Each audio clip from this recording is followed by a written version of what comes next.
which they shove it down your throat. So in the big structure of things, Alex, you did an excellent job of that.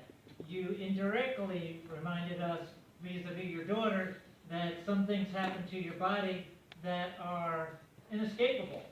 And of course, you never said that anybody in the room had that problem, but you left it to us to surmise that it might apply to us. And then your doctor said, by the way, you're getting shorter, amigo, and letting us know that that possibly could happen to some of us. And then he made some left-handed comment about 70-year-olds, which you all only have the privilege of finding out at some point in your lives.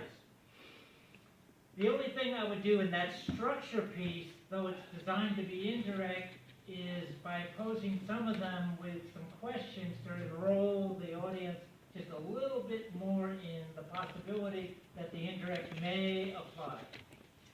As far as the structure, vocal, and gestures of it, notice how Alex, if you can remember Alex over time, he's, I don't know, less than a year ago, you were really confined up here with your arms. Now the arms are getting out there, and the point of the gestures, what Alex is doing is when he wants to make a point, the hands are there. And that means that you're putting enough passion in it, Alex, that the hands are doing what they're supposed to do, the secondary communicators. And for me, I think that is a key that you can use anywhere, even on the job, when you're in front of all your colleagues, in the big audience, you want to make a point, these babies make a point.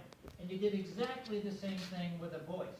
You punched the voice, you played with it a little bit about, with your daughter and so forth, with the doctor.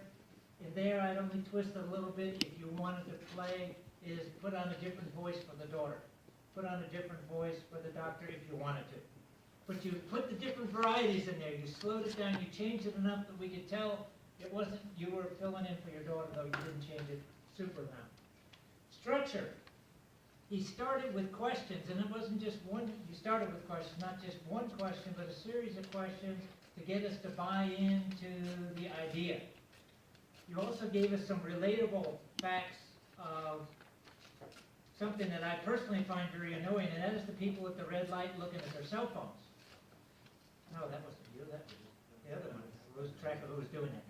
That's right. It was Andres looking at the phone. I'm sorry, Alex. You're off the hook. Losing it. That's what happens to 70-year-olds. You start getting confused.